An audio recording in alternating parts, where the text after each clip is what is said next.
These American tractors were so wild, most farmers never even got to see one in real life. From electric-powered prototypes way ahead of their time, to diesel beasts that could pull a house, these machines were bold, experimental, and sometimes completely insane. Here are the 15 most legendary American tractors that time almost forgot. 1. Scatland Clearing Tractor. In the early 1990s, a man named John Myers, along with a builder named Don Beckloff from Oklahoma, made a crazy-looking but super powerful machine called the Scat. It was a land-clearing tractor, kind of like a mix between a tank and a skid steer, built to clear out brush and small trees. It had a 107 horsepower turbo diesel engine, which is really strong for something its size, and it could move around super easily in tight spaces because of its skid steer-like controls and full hydraulic drive. The goal was to build something compact but powerful that could handle rough land where bigger machines would struggle. The Scat was tough, efficient, and worked like a beast. But here's the thing. It was only built once.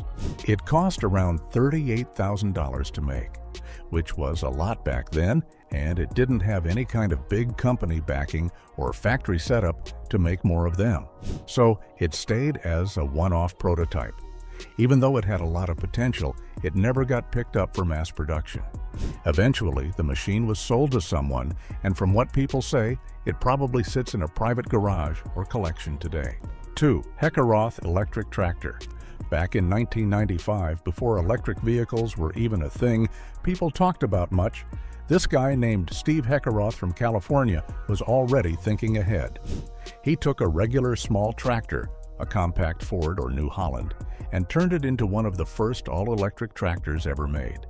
He used big, heavy lead-acid batteries to power it, which also helped weigh it down for better traction in the fields.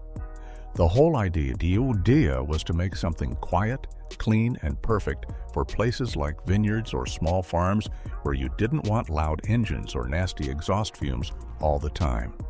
Steve's electric tractor worked really well. It didn't make noise, didn't release any pollution, and it did what regular gas tractors did, just without the fuel. The only problem? The batteries back then weren't that great. They were heavy, didn't last super long, and cost a lot.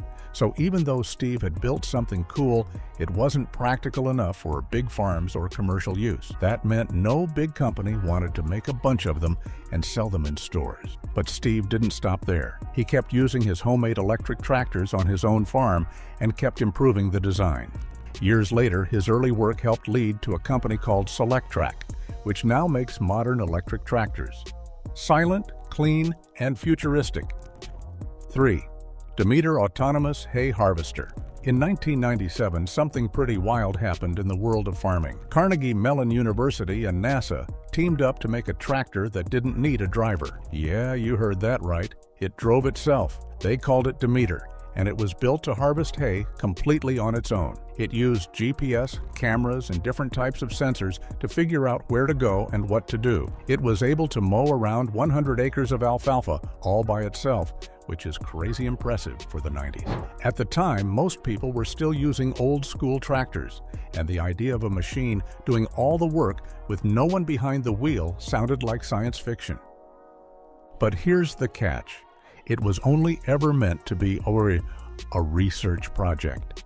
It wasn't something they planned to sell to farmers or make in big numbers.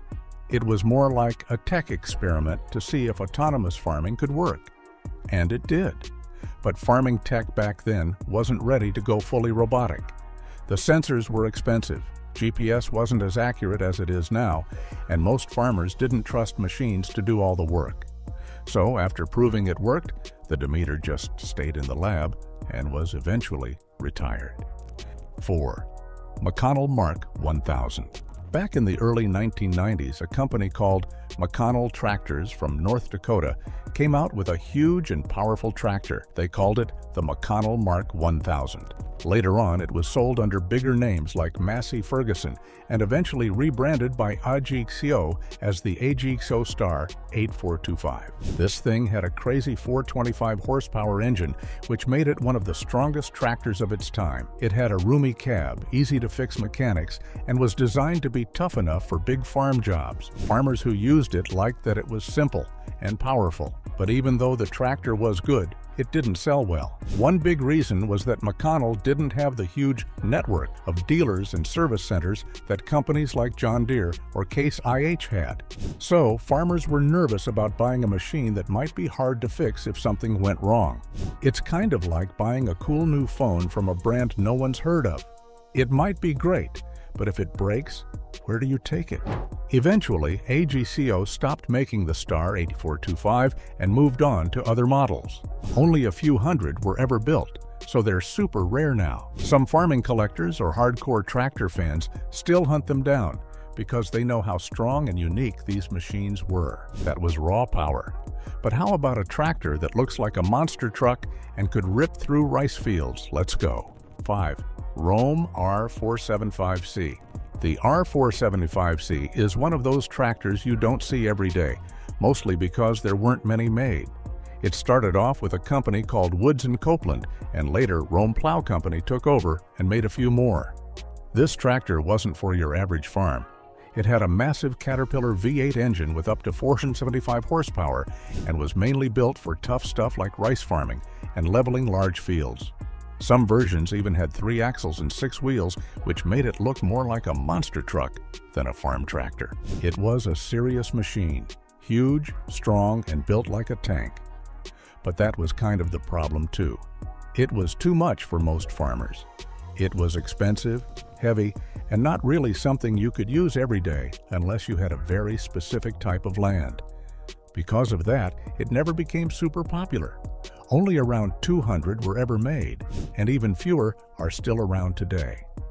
If you do happen to see one, it's probably deep in the south where rice farming is big, or sitting on a farm that does a lot of land clearing. Some of these tractors are still being used because they're so strong and were built to last forever.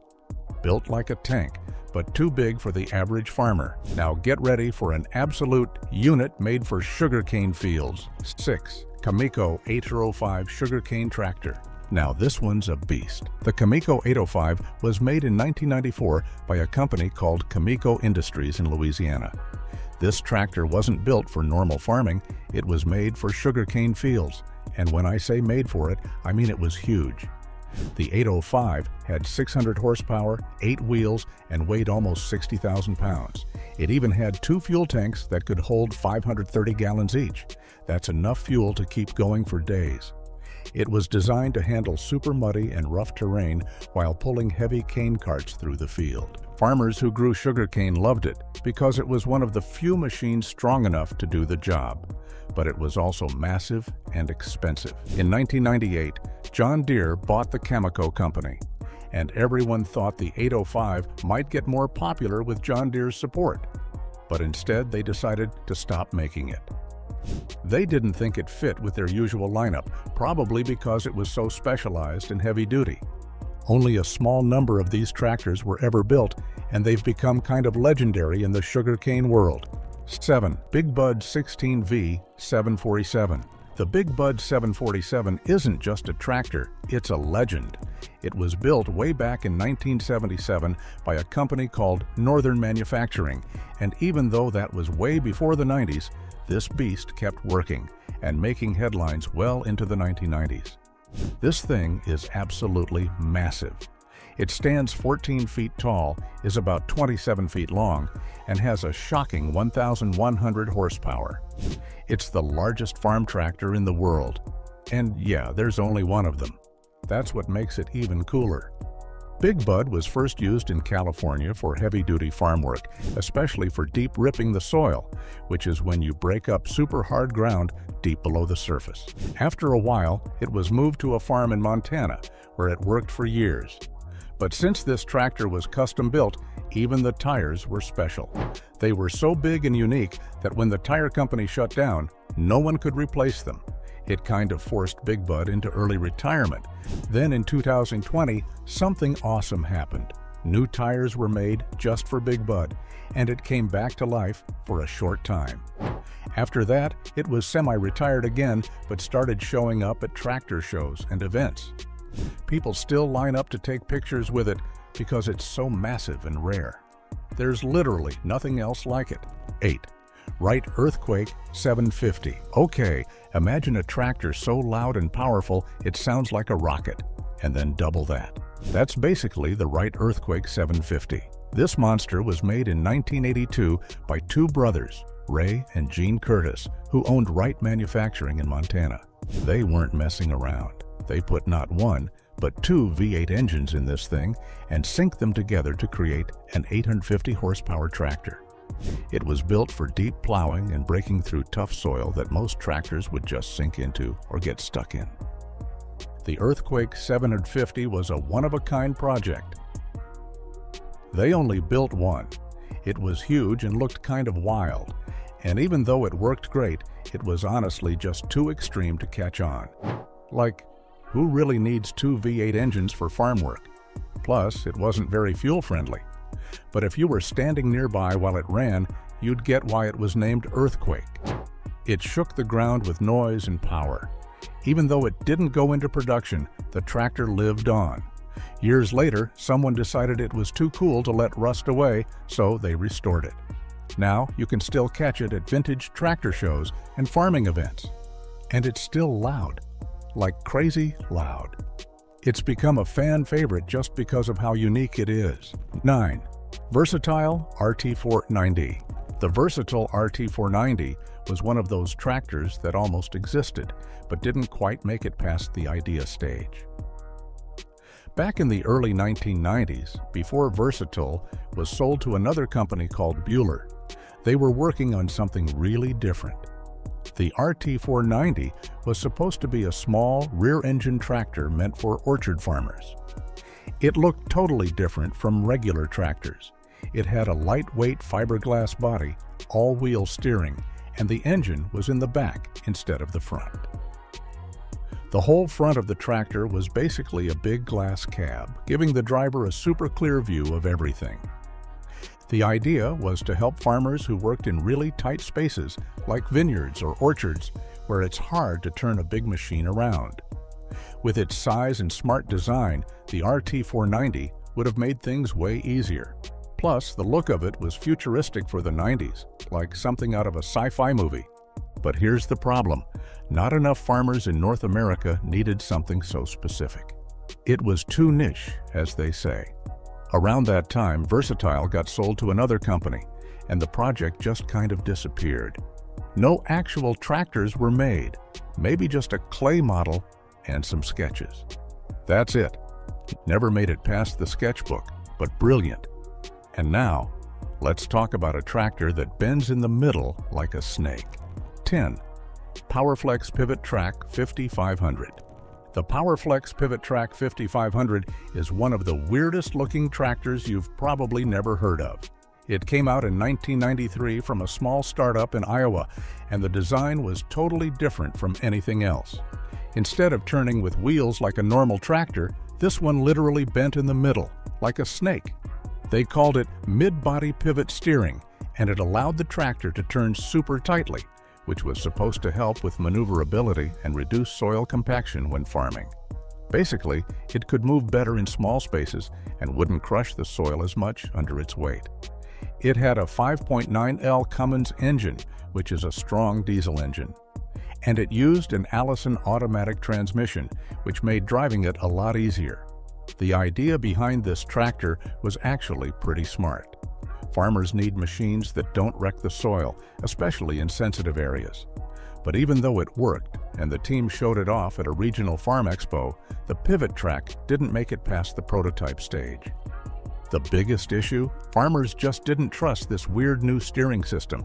It was too different from what they were used to. No one wanted to invest in a tractor that bent in the middle when all their other machines didn't. Plus, the small company behind it didn't have enough money to push it further or fix the problems. 11. Gun Engineering Flat Cat Tractor. The Flat Cat tractor was seriously one of the weirdest machines ever made. It came out in 1991 and was built by a small company called Gun Engineering in Nevada. Just by looking at it, you could tell it wasn't your normal farm tractor. It was super short, like under 3 feet tall, and had a flat deck instead of the usual seat and wheel design. It was built for working in super tight spaces, like inside chicken barns and greenhouses where regular tractors just couldn't fit. Instead of wheels, it used tracks, kind of like a tank, so it could handle slippery or soft ground better. But here's where things get crazy. The Flat Cat had a diesel-electric hybrid engine, and it could be controlled remotely. Yeah, like a giant RC car. That was way ahead of its time, especially in the early 90s when drone farming wasn't even a thing yet. The idea was cool. Let the machine do the work while the farmer controls it from a distance. But sadly, the technology back then just wasn't good enough. The electronics kept glitching, and people didn't really get how to use it. It was also really expensive, which didn't help. Because it was so different and had so many problems, the Flat Cat never made it past the prototype phase. Only one was ever built, and after a few test runs, it kind of just disappeared. 12. Midwest Rover RT7. The Midwest Rover RT7 was straight up bizarre, in a cool but crazy kind of way. It was built in 1994 by a guy named Fred Lorman, an inventor from Indiana who basically built the whole thing in his garage. It took him 3 years, and he came up with something no one had really seen before, a 7-wheeled tractor. It had 3 wheels in the front and 4 rubber tracks in the back, which made it look like some kind of farming robot from the future. Fred built it for marshy or sandy land, where regular tractors would sink or get stuck. He powered it with a big 7.3-liter Ford diesel engine, which gave it a lot of strength. But there was a big problem. The thing didn't handle well at all. Under heavy load, it would lean forward, and with so many wheels and tracks to balance, it was basically a nightmare to drive. Keeping everything aligned and running smoothly was just too much of a challenge. Fred tried to show it off and even pitched it to a few companies, hoping someone would buy the idea and build more of them. But nobody was interested. It was just too weird, too complicated, and probably too expensive to fix if it broke. So the prototype ended up sitting in his barn for years. After Fred passed away in 2010, rumors say the machine was scrapped. 13. Versatile 2360. The Versatile 2360 might not be as famous as John Deere or Case IH tractors, but it's a total sleeper hit from the late 1990s and early 2000s. It came from the Canadian company Versatile, known for building no-nonsense durable machines. The 2360 is a 4WD articulated tractor with around 360 horsepower and a big Cummins diesel engine under the hood. What made it different from a lot of other tractors at the time was how simple and tough it was. No fancy electronics, just raw power and easy maintenance. Even though it was first released in the 90s, the 2360 stuck around for a while and stayed popular with farmers who didn't want to deal with complicated computers or expensive repairs. It's still found on big farms today, especially in Canada and the northern US, where people value durability over flashiness.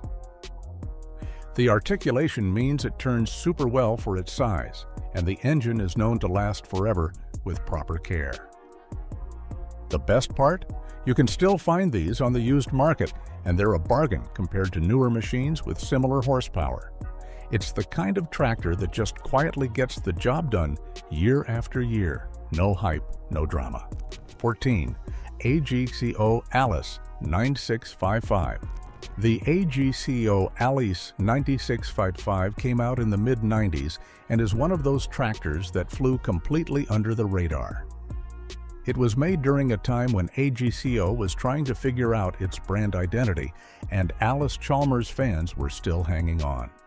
The 9655 had about 180-200 horsepower and came with a strong 6-cylinder diesel engine. It was designed for medium to large farms that needed a dependable, comfortable tractor without spending a fortune.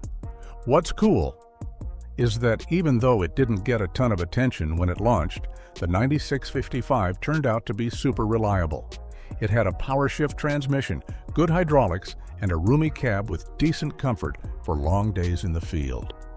These tractors weren't packed with electronics, so they're pretty easy to repair compared to modern models. Plus, they've aged surprisingly well. Many of them are still working hard today.